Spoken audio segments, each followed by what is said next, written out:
Good evening, everyone. Today is July 7th, 2024. Where I am with the build? Well, everything seems to be on hold, and when you don't have the money to continue, there's not much you can do. I'm hoping to put the well in next month. I'm waiting to hear from the banks. Um, Unfortunately, if I had the cash to pay for cash, I would, but I still have to pay for plumbers and everything like that. I'm not taking loans for things like that.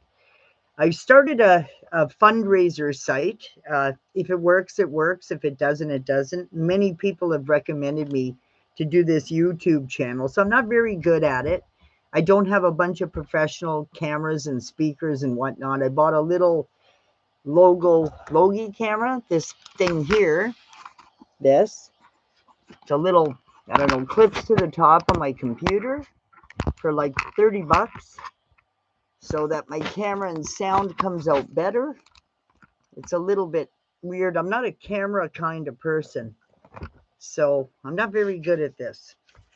Anyways, I started myself another little website, a fundraiser, which is buymeacoffee.com/Churan's Tiny Homestead 1. You can click the link down below. It'll be in the description. Don't forget to subscribe to my channel. Click the subscribe button and give me the thumbs up. I'm really trying to make this work. I'm not sure how to make it work. This is really new for me. I know some of my past videos were about my past and some of the injuries I have and what I went through, and I'm trying to get away from those subjects. I'm trying to concentrate on my build, my dog. I had a whole bunch of wildlife here this month. I've had a bear, a moose right under my bedroom window, but I can't figure out how to share the video with my YouTube channel yet. I'm working on it. This is all education for me. I'm semi off grid, so there's a lot of things I have to do every day for chores.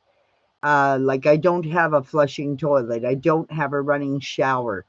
All the things that so many people have, I don't have that. It wasn't by choice because my credit was ruined. I had to go with what I could afford, and I'm just making it work. It's day to day, one day at a time. You got to remember, my credit was ruined, everything. So everything has to be paid cash. None of the banks would help me unless I ran hydro. I was talking to one lady about solar power.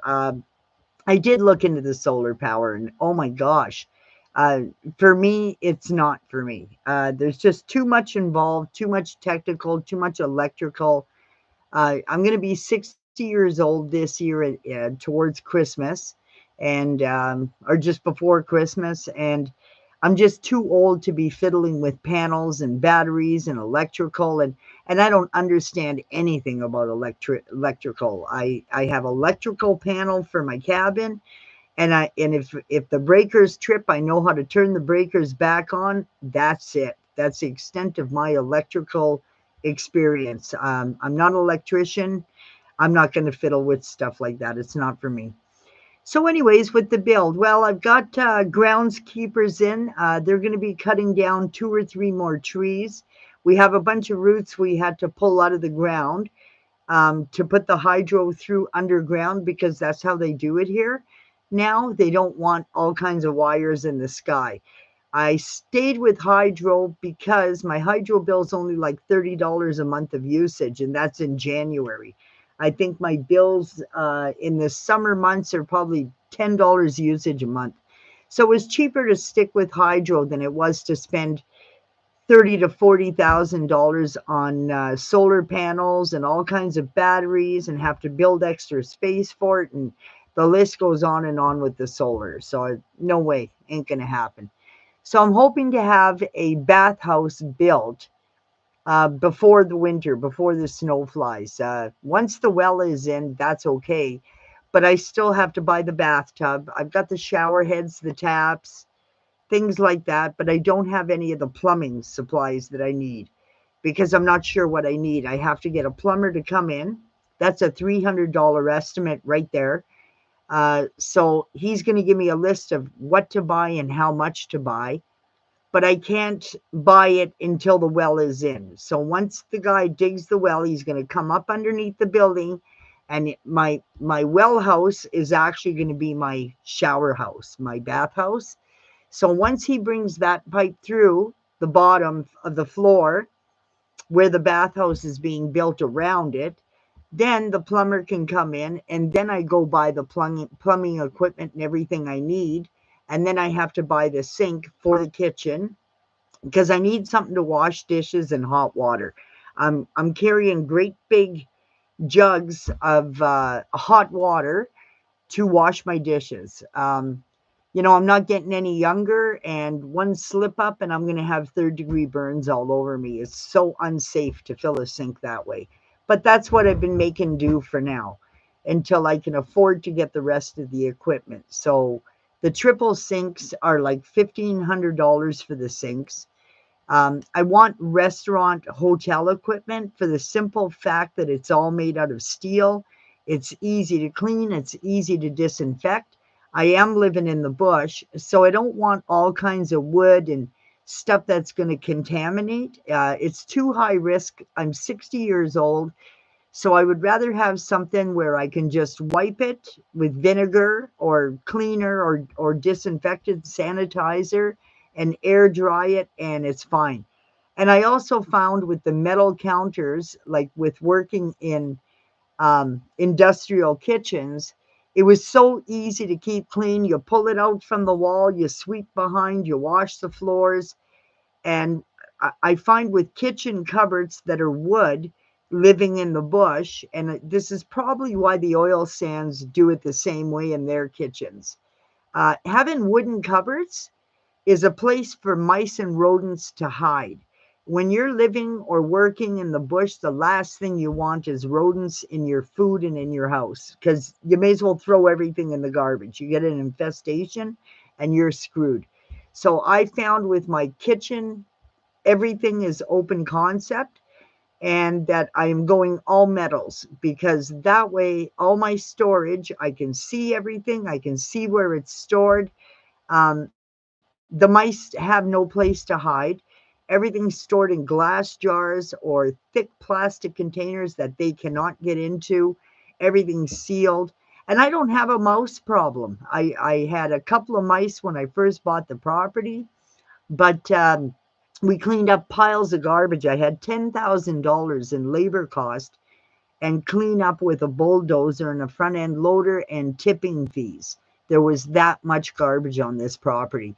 Then I was able to move to the property. It took a month to clean up all the garbage that the last owners left here. I couldn't believe it. It was like a dump here. And, I tested everything. Everything's fine now. But at the time, because of all the garbage, there was mice, there was snakes, there was weasels, there was bears, there was raccoons that were residing here, all kinds of wildlife, rabbits, you name it, it was residing here.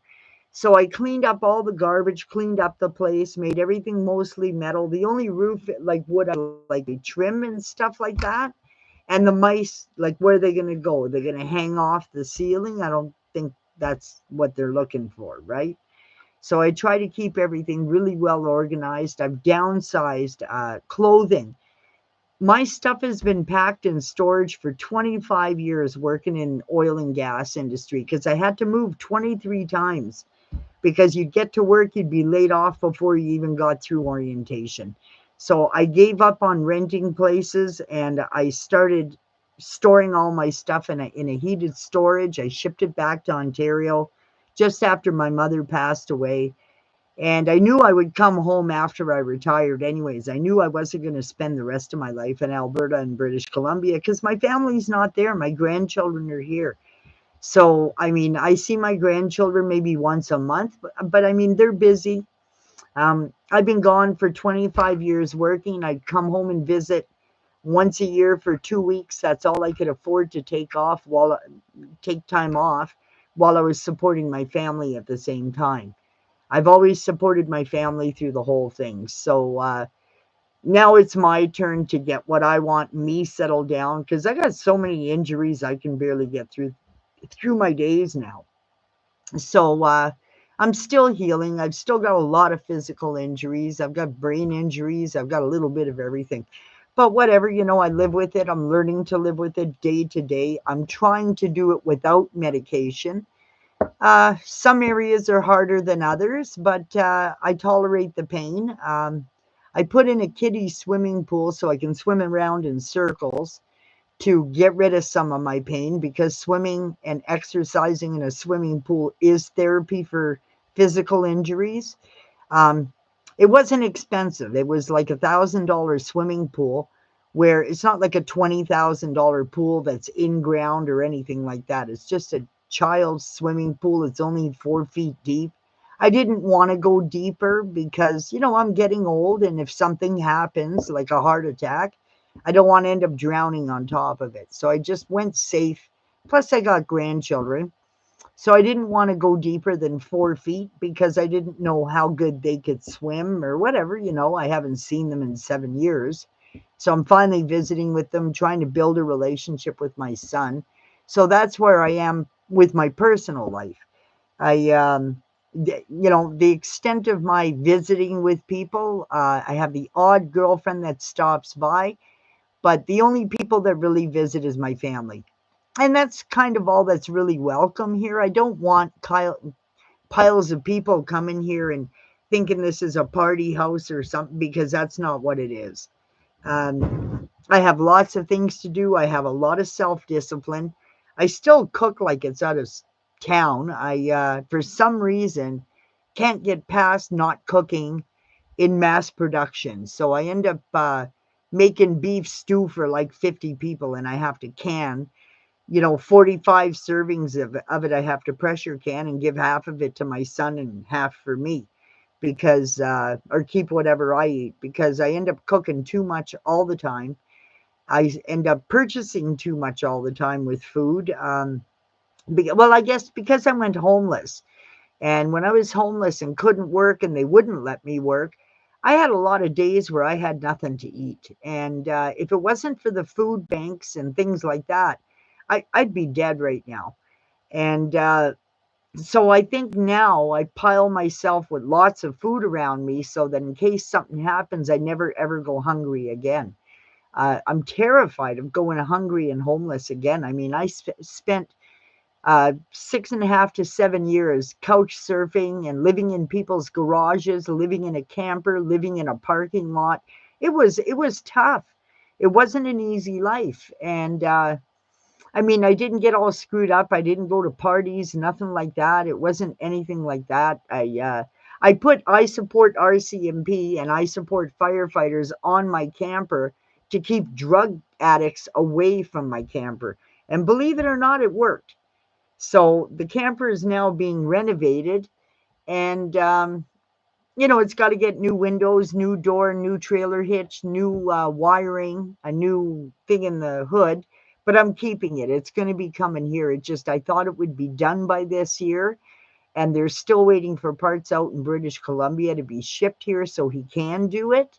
And hopefully I have it by next summer now. I don't know. I've got to call the guy this week and see what's going on. The work is paid for. I paid him in advance, and I've got receipts for it. Like, the guy's not stealing from me or anything like that. He's not avoiding me.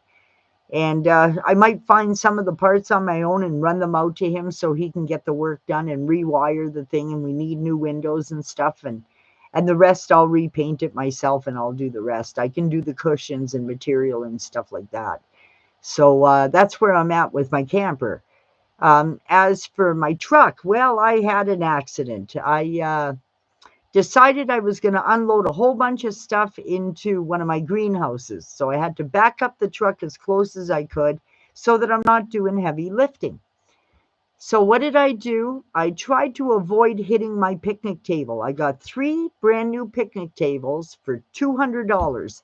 So I bought them. I got a big property. I can put picnic tables all over. If my family comes with a couple of tents and camping, everybody's got their own picnic table. So, that's for my family and closest friends, right? Lifelong friends. So now I got 4 picnic tables here. I mean, for 200 for 3 picnic tables that had to be painted, they're $350 a piece. I can turn around and sell 2 of them and make money on them. So anyways, I tried to avoid hitting my picnic table, and I took my eyes off my backup camera for not even a second, I'm sure. First thing in the morning, what do? I back up into one of my great big trees.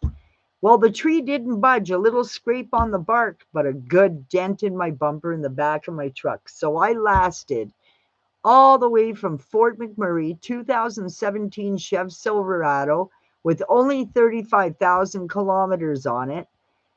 Brand new truck, not a dent, not a scratch. Wouldn't you know it, Evelyn hits a tree.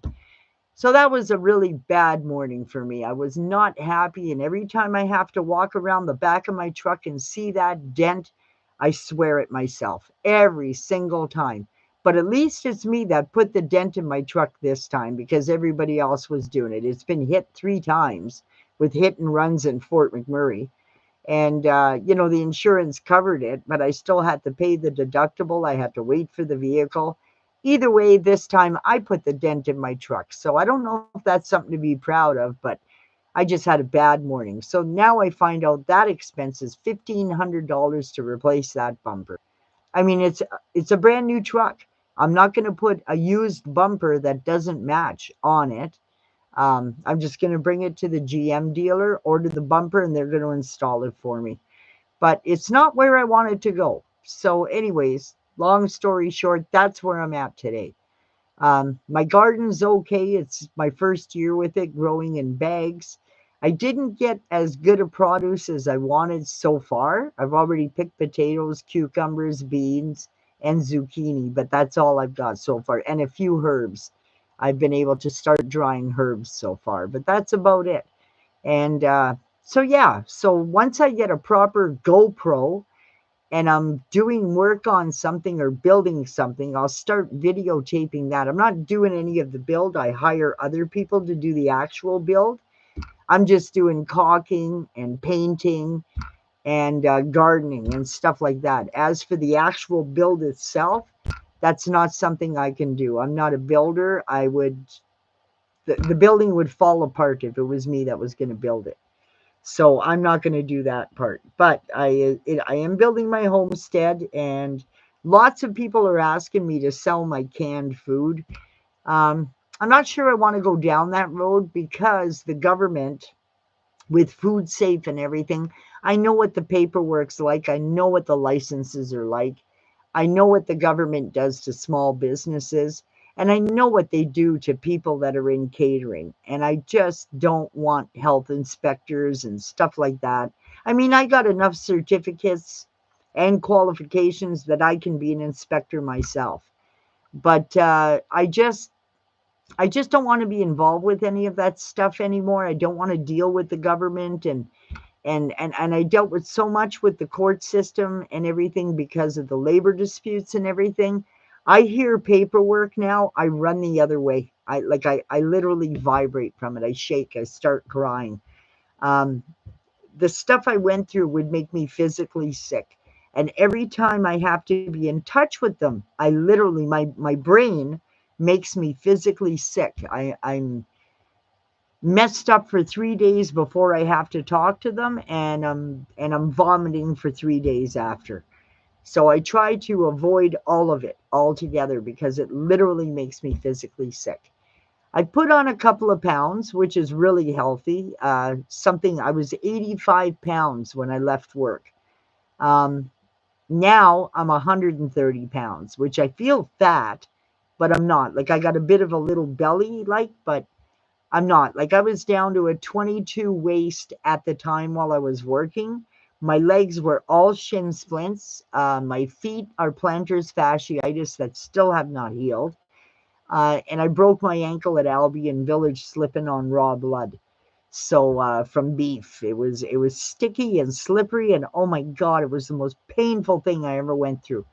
And then I had to get surgery for my teeth several times over the years. That was making me sick. I now have false teeth, and now I'm able to start eating meals again properly. Well, not properly, but a lot better than I was. I think my teeth were a big problem with my physical, like 85 pounds plus work. I never got to sit down and eat lunches. And I always ate sandwiches, so I was never eating healthy properly to begin with. Now with the false teeth, I'm actually eating healthy again. So, I mean, I'm growing tomatoes, everything. A lot of my stuff has to be cooked soft so I can chew it, but I make a lot of healthy meals and I stay away from a lot of the junk. So I'm very, very conscious about nutrition and food safety and things like that, which is to my advantage living in the bush. Because if I didn't know the food safety and the HACCP that I have, I use HACCP in my house every day. I eat, sleep, and breathe it.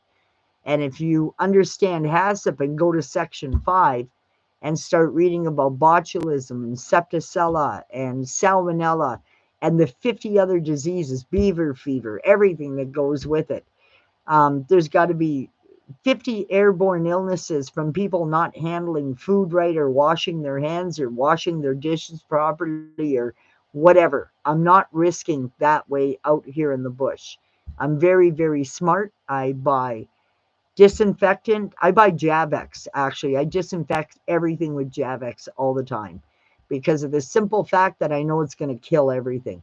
It's that or it's spray 9. And spray 9 is something they use in the hospitals to disinfect. And that'll, it kills 99% of viruses. There's always that one virus it ain't going to kill. And that's a given. Yeah, like you're not going to get away from all viruses. But living in the bush has been very healthy for me. Um, I've had a bear this month uh, hanging around the back of my house, back of my bedroom window. Uh, I had a moose under this window right here behind my computer, right under my bedroom window at 5:30 in the morning the other day. Great big female. I had bobcats. I've had rabbits. So I'm having, I've got cameras all over the property so that if trespassers come on the property, I'll know who it is. If somebody breaks into the place, they're on camera, they're videotaped. So I had to do that for security because people kept showing up that I didn't know. So I had to start putting videotape, and now I'm catching all kinds of wildlife in the middle of the night on these cameras. So that's pretty cool because I've actually got this is like a dream come true to me to live in the bush amongst wildlife. Like I prefer critters to people any day. I have met so many mean and cruel people over the years that I don't know, there's something lacking in their life that they have to constantly cut me down and call me names and judge who I am and how I live. Yet they're spending money that you don't need to spend in life. Like for me as a person, I'm not a materialistic person. I don't spend my money on jewelry and Harley Davidsons and leather jackets. And I mean, in my 20s, it was a fad, but I grew out of it in my 20s, right? I'm more dedicated towards food, family, kicking back, relaxing, having a swim in my pool, playing with my dog, um, making treats for my dog. I'm more into stuff like that. I'm into nature. I'm not into going to hotels. I'm not into dating. I'm not into meeting all kinds of men with blind dates. I got like girlfriends that keep trying to set me up with blind dates. I finally said, you know what? Don't call me anymore. I'm done with this. I don't want it. So that's kind of I'm kind of happily retired, I guess. I have a lot of injuries to deal with. I'm glad that I don't have to follow a schedule. That took me a lot. It's weird because I still follow a schedule at home, not working, and I guess I'm conditioned. I was conditioned in my workplace. It's a form of conditioning and a form of psychological warfare that they do to the workers.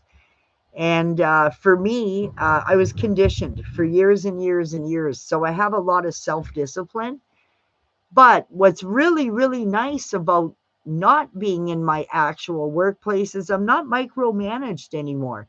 And if I want to have a T-bone steak for breakfast at 7 o'clock in the morning, I can. Um, if I don't want to eat scrambled eggs, I don't. If I don't want to cook eggs for a week, I don't. I don't eat eggs.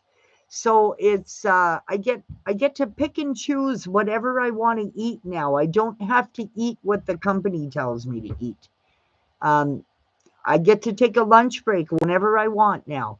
I get to take a supper break. I get to go to bed when I want. If I want to have an afternoon nap because I'm just too tired, I didn't sleep all night, I get to do that now. And that's something I've been longing for, and my privacy. And for people not to bug me all the time and be in my face and ask me 50 million questions about my personal life or about my sexuality. Um, that's not anybody's business. And to me, my sexuality, that's a very private thing. Um, if I meet somebody, great. If I don't meet somebody, that's great too.